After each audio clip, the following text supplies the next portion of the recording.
रहीम, अस्सलाम वालेकुम। आज बहुत सारे स्टूडेंट्स के मैसेजेस आए और मैं जब कॉलेज बैठा हुआ था बहुत से स्टूडेंट्स कह रहे थे सुबह सर मेरी सिस्टर का पेपर है, बहुत सारी बच्चियां कह रही थी सुबह सर मेरे छोटे भाई का पेपर है, प्लीज सर को 10th की क्लास के बच्चों के लिए कुछ सोल्यूशन बताएं, उनको इंग्लिश के एमसीक्यूज नहीं आते, ग्रामर में मर जाएंगे सर, ये हो जाएगा वो हो जाएगा। वो तमाम बच्चे जो कहीं दूर से भी हैं, जिनका मैसेज नहीं आ पाया, जो कहीं पर भी बैठे हुए परेशान है, बेटे आप सबकी इस परेशानी के हल निकाले जा रहे हैं। आज के लेक्चर में मेरी कोशिश है सिर्फ 10 एमसीक्यूज, वो भी आपके पास पेपर से उठाकर उन्हीं के सोल्यूशन में सारे रूल्स की डिस्कशन हो जाए ताकि जितने भी प्रॉब्लम्स आपको फेस करने पड़ते हैं वो ना करने पड़े। करेक्शन ऑफ वर्ब्स का पोर्शन इस लेक्चर में बेटे आपका सॉल्व होने जा रहा है और आप पूरे 5 नंबर इंशाल्लाह लाजमी हासिल करेंगे। अगर ऐसा हो जाए तो आप लोग कमेंट्स में करिएगा मैसेज। अस्सलाम वालेकुम। पहला एमसीक्यू हमारे पास, she dash to school an hour ago. याद रखिएगा, इसका मैं आपको एक असूल बता दूं कि जब भी कभी इंग्लिश के सेंटेंस में हमारे पास लास्ट, एगो या फिर यस्टरडे के वर्ड्स आ जाएं, इन वर्ड्स में से जब भी कोई वर्ड आएगा हम वहां पर वर्ब की सेकंड फॉर्म ढूंढते हैं। सेकंड जो फॉर्म है हमारी वो हमारा ऑप्शन होगा। जरा ऑप्शंस को देखिए, एक जुगाड़ है, इसको जरा देख लें। आईएनजी वाली जो फॉर्म होती है वो फोर्थ फॉर्म होती है, और फोर्थ फॉर्म कैसे बनती है? जब हम वर्ब की फर्स्ट फॉर्म के साथ आईएनजी लगा देते हैं। इसका मतलब अगर मैं गोइंग में से आईएनजी हटा दूं, पीछे क्या बचनी है? पीछे हमारे पास फर्स्ट फॉर्म बचनी है। मतलब ऑप्शन 4 ही हमारे पास फर्स्ट फॉर्म है। अब आपके पास डेल्टा ऑप्शन की छुट्टी, चार्ली ऑप्शन की छुट्टी, क्योंकि हमें इस एगो की वजह से क्या चाहिए? सेकंड फॉर्म चाहिए। ऑप्शन अल्फा हमारे पास गॉन है जो कि थर्ड फॉर्म है, और ऑप्शन बीटा सेकंड फॉर्म है वेंट, तो बेस्ट ऑप्शन हमारा बीटा ऑप्शन है। नेक्स्ट एमसीक्यू, इस सेकंड एमसीक्यू के सॉल्यूशन को देखिए बेटे। पहले स्टेटमेंट को देखते हैं, the baby dash for milk now. जब भी कभी इंग्लिश के सेंटेंस में एट प्रेजेंट ये नाउ के वर्ड्स आते हैं, हम बच्चों उस सेंटेंस के अंदर ढूंढते हैं इज, एम या फिर आर के साथ, इनमें से किसी एक के साथ वर्ब की फोर्थ फॉर्म लगाते हैं। वर्ब की चौथी फॉर्म, आईएनजी वाली फॉर्म, इंग फॉर्म, प्रेजेंट पार्टिसिपल फॉर्म। जरा देखते हैं इस सेंटेंस को। देखिए बेटे, हमारे पास नाउ आ चुका। नाउ की डिमांड है कि हमारे पास यहां पर इज एम आर के बाद फोर्थ फॉर्म होनी चाहिए हमारे ऑप्शन में। अगर आप गौर करें ऑप्शन अल्फा में ना तो इज है, ना एम है, ना आर है, इस ऑप्शन की छुट्टी हो चुकी है। ऑप्शन बीटा को देखिए, इसके बाद फोर्थ फॉर्म आई भी आ सकती होती है, आ सकती है, सही है, और हमारा बेस्ट ऑप्शन भी ऑप्शन बीटा है, चूंकि the baby is crying for milk now. लेकिन चार्ली और डेल्टा ऑप्शन को देख लेते हैं। हैव बीन क्राइंग हमारी डिमांड नहीं है सेंटेंस की, इस पैटर्न की, किसी भी रूल की। तो दूसरी बात, बेबी है तो हैव बीन आ नहीं सकता, तो ग्रामेटिकली इलॉजिकल सी बात थी। उसके बाद बेटे वर्ब की फोर्थ फॉर्म है डेल्टा ऑप्शन में, और फोर्थ फॉर्म ऑफ वर्ब कभी भी अकेले इस्तेमाल नहीं होती, बल्कि हम लोग इसको हमेशा इस्तेमाल करते हैं इज एम आर के साथ, वॉज वर्ब के साथ। इसी तरह बेटे हम लोग यूज करते हैं इसे हैज बीन, हैव बीन के साथ, विल बी, शैल बी के साथ। इसी तरह बेटे हम लोग यूज करते हैं इसे हैड बीन के साथ, विल हैव बीन के साथ, और बच्चों इसके अलावा शैल हैव बीन के साथ। एमसीक्यू नंबर 3 को देखते हैं। इस एमसीक्यू को जरा देखिए, she dash a book daily. इसके सॉल्यूशन को देखिए बच्चों। जब भी कभी हमारे पास एक एमसीक्यू से मैं आपको कई एमसीक्यूज करवाने लगा हूं, सन का डी आएगा, ये निमोनिक है basically. S stand for seldom, O for often, N for never, excuse me, G for generally, U for usually, A for always, R for regularly, D for daily और E for every. इनमें से जब भी कोई word किसी English के sentence में आ जाता है, वहां पर बेटे हम ऐसा करते हैं कि वर्ब की फर्स्ट फॉर्म यूज करते हैं। और अगली बात एक याद रखिएगा बच्चों कि अगर हमारे पास सब्जेक्टिव तौर पे आ जाए ही, शी, इट, या फिर बच्चों सिंगुलर नाउन हो, जो सब्जेक्ट है हमारा अगर वो सिंगुलर है, फिर बेटे हम ऐसा करते हैं इसी वर्ब की फर्स्ट फॉर्म के साथ एस या फिर ईएस की एडिशन करते हैं, एस या फिर ईएस लगा देते हैं। अब सवाल पैदा होता है कि एस कहाँ लगाएं और ईएस कहाँ लगाएं। बेटे आप लोग देखिए उस वर्ब को, अगर उस वर्ब के आखिर में जो एंडिंग लेटर है, अगर वो ओ है, एक्स है, डबल एस है, CH है, SH है, या फिर बेटे Z है, हम उसके साथ लगाते हैं ES, वरना हम लोग लगाते हैं S। जरा देखिए इस स्टेटमेंट को, शी डैश बुक डेली, हमारे पास बेटे कौन आया हुआ है, डेली आया हुआ है। ये डेली इसकी डिमांड है, ये देखिएगा हमारे गार्ड में से एंडिंग वर्ड था डेली, ये वाला। अब इसकी डिमांड है कि हमारे पास होनी चाहिए वर्ब की फर्स्ट फॉर्म।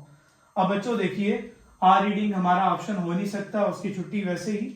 आपके पास बेटे देखिए रीडिंग वर्ब की फर्स्ट फॉर्म है, हम लोग जानते हैं ING हटा दें, पीछे बच जाती है वर्ब की फर्स्ट फॉर्म। इसका मतलब चार्ली ऑप्शन की भी छुट्टी, डेल्टा पहले खत्म हो चुका था। आपके पास ऑप्शन अल्फा और बीटा दोनों वर्ब की फर्स्ट फॉर्म है, ये दोनों ऑप्शन हो सकते हैं। अब जरा हम अपने सब्जेक्ट को देखते हैं। बेटे हमारे सब्जेक्ट के तौर पे कौन आया हुआ है, शी आया हुआ है। हमने पढ़ा ही शी या सिंगुलर नाउन आता है तो हम फिर एस या फिर ES की एडिशन करते हैं, ये बात समझ आई। अब बेटे होता क्या, हमारे पास शी आ चुका, इसका मतलब अकेली फर्स्ट फॉर्म नहीं आनी, वो एडिशन वाली आनी है। अब जरा वर्ड को देख लीजिए, रीड है हमारे पास, एंडिंग लेटर उसका D है, इनमें से कोई लेटर नहीं है, इसका मतलब बेटे हम ES नहीं बल्कि S लगाएंगे, तो वो हो जाएगा रीड्स। ऑप्शन बीटा जो हमारे पास है वो बेस्ट ऑप्शन। नेक्स्ट हमारे पास MCQ 5th है हमारा, R dash English since last night, पिछली रात से हम टीचर बने हैं भाया। तो ऑप्शंस को देखिए बेटे, टीचिंग है, हैज बीन टीचिंग है, और चार्ली ऑप्शन टीच है, डेल्टा ऑप्शन बेटे हमारे पास है हैव बीन टीचिंग। इसके तरह सोल्यूशन को देखिए बच्चों, जब भी कभी हमारे पास इंग्लिश के सेंटेंस में सिंस या फिर फार के बाद कोई टाइम आता है, फॉर एग्जांपल सिंस के बाद एक टाइम आया हुआ है, हम उस ऑप्शन में बेटे has, have, had, will have और शैल हैव के बाद बीन लगाकर वर्ब की फोर्स फॉर्म ढूंढा करते हैं, जो ऑप्शन में अगर होगी तो हमारे पास सही होगा।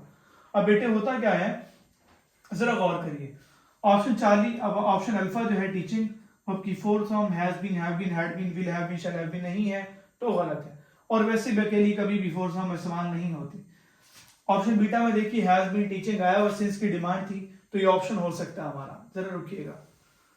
ऑप्शन चार्ली है बेटे, हमारे पास टीच तो नहीं हो सकता, सिंस से फार की डिमांड में नहीं आता। Option delta have been teaching, ये कहता है रुको जरा सब्र करो, मैं भी तो हूं।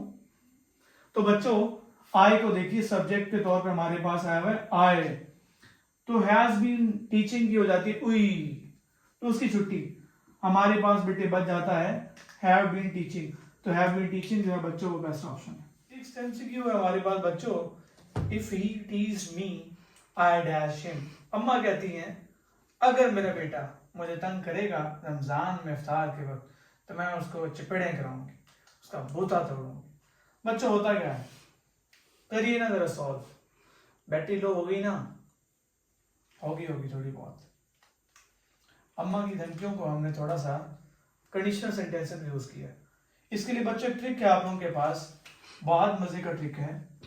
आपको कंडीशनल सेंटेंसेस नहीं आते, डजंट मैटर बेटे। अगर हमारे पास कंडीशनल इफ वाले हिस्से में फर्स्ट फॉर्म ऑफ वर्ब है तो दूसरे हिस्से में बेटे हम लोग यूज करेंगे विल शल के बाद वर्ब की फर्स्ट फॉर्म।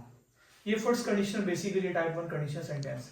अब आप में से कुछ लोग बोलेंगे पहले हिस्से में फर्स्ट फॉर्म होती है, दूसरे हिस्से में फर्स्ट फॉर्म लगाते हैं, फल्ला creates insects into stones, he provides them food to, तो सही है भाया। और जीरो कंडीशनल सेंटेंस है बेटे, सही है वो भी, बट इस लेवल पे जो आपके तरीके यूज हो रहे हैं जो चीजें, उसके लिए आपको बताना चाह रहा हूँ ट्रिक है आसान सा जो आपके एमसीक्यू उसको ठीक करा सकता है। और अगर इफ वाले हिस्से में बेटे सेकंड फॉर्म ऑफ वर्ब है तो हम वुड के बाद लगाते होते हैं बेटे वर्ब की फर्स्ट फॉर्म।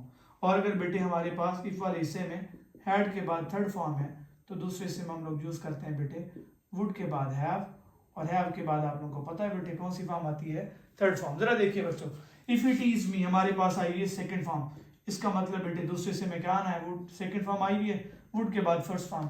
हमारा एमसीक्यू सॉल्व हो चुका है, बेस्ट ऑप्शन चाहती है। सेवेंथ एमसीक्यू है बच्चों, they dash examinations by next year, जेडे बाद ही दफा फेल थी वैसे अगले साल पास ही पास उम्मीद दी जा रही है।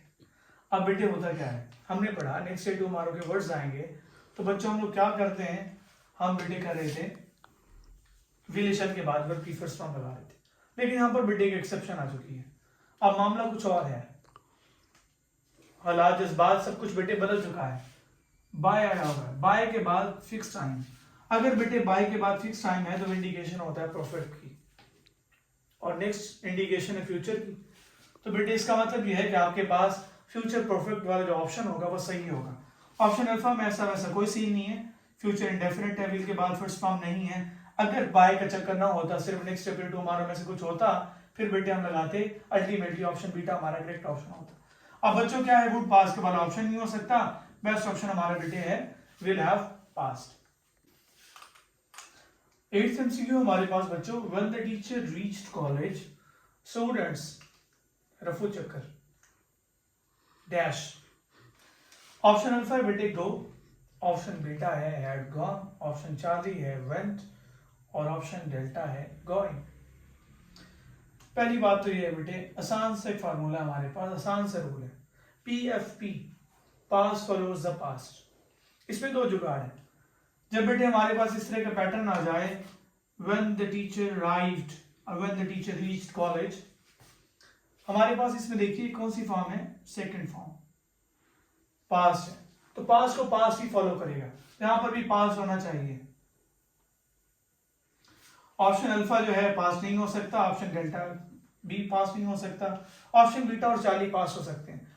अब बेटे जरा एक बात का ख्याल रखिएगा, इस तरह के पैटर्न में हमारे पास अगर सेकंड फॉर्म वर्ब है, दूसरे हिस्से में हम लोग हैड के बाद थर्ड फॉर्म यूज करते हैं, या फिर अगर सेकंड फॉर्म वर्ब है तो दूसरे हिस्से में हम वॉज या फिर वर्ब के बाद फोर्थ फॉर्म यूज करते हैं। ऑप्शन में हमारे पास इस तरह की सिचुएशन में आया हुआ सिर्फ हैड गॉन, तो बेस्ट ऑप्शन है हमारे पास बेटे हैड गॉन। नेक्स्ट एमसीक्यू है बच्चों हमारे पास 9th MCQ, I didn't dash Persian, मैं पर्शियन कहना पड़े ना। ऑप्शन अल्फा बच्चों है टॉट, ऑप्शन बीटा है टीच, ऑप्शन चार्ली है टीचिंग, ऑप्शन डेल्टा है टीच। बेटे देखिए जरा, हमारे पास आया हुआ डिड, जब भी कभी ये पूरी लिस्ट में लिखी है, do does did will shell can could may might, सारे जो मॉडल वर्ब्स हैं, इन सब के बाद हमेशा आती है बच्चों वर्ब की फर्स्ट फॉर्म, और वर्ब की फर्स्ट फॉर्म कौन से वाली बेटे, एस या पर एस के एडिशन के बगैर वाली, तो फिर वो है हमारे पास option delta. Next MCQ 10th को देखते हैं बच्चों, लास्ट एमसीक्यू हमारा है इस जुगाड़ का जो आपको पूरे नंबर दिलाने जा रहे हैं इस पोर्शन में। तो मेरे शहजादे बच्चों जो आखिरी रात पढ़ते हैं मेरी तरह, बेटे देखिए, I have already dash the letter, कबूतर ढूंढ के आया हूं, दे दो अब खत इसे ले जाए। तो जब ढूंढ के आप आए थे उससे पहले मैं खत पहुंचा चुका था, डाक करा चुका था। बच्चों हमारे पास है बेटे आई हैव डैश, हैव के बाद लगानी है कौन सी फॉर्म। ऑप्शन अल्फा को देखिए बेटे, हमारे पास पोस्ट है, ऑप्शन बीटा पोस्टिंग है, ऑप्शन चार्ली पोस्टेड है, और ऑप्शन डेल्टा हैज पोस्टेड है। हैव हैज पोस्टेड नहीं हो सकता, ये तो इलॉजिकल है, वैसे ही तो आपके पास इसकी छुट्टी हो चुकी। बच्चों has have had will have और शैल हैव के बाद बेटे हम लगाते हैं हमेशा वर्ब की थर्ड फॉर्म। तो उस जुगाड़ से आईएनजी वाली फॉर्म ये होगी फोर्थ फॉर्म, आईएनजी हटाएं पीछे बची फर्स्ट फॉर्म। ऑप्शन कितने बचे हमारे पास, एक ऑप्शन पोस्टेड, अगर आपको नहीं भी पता था तब यही बेस्ट ऑप्शन है बेटे, और यही थर्ड फॉर्म वर्ब होती है। सो से me thanks in the comments. बहुत सारी दुआएं हैं, अल्लाह ताला आप लोगों को कामयाब करे, और यकीनन ये लेक्चर आपके लिए बहुत मुफीद रहा होगा। शुक्रिया अदा करने वाले बने, और मुझे लाजमी शुक्रिया अदा करें, सब्सक्राइब करें, बेल आइकन को ठा करें, और कमेंट्स में जाकर कमेंट्स के बॉम्ब शेल करें।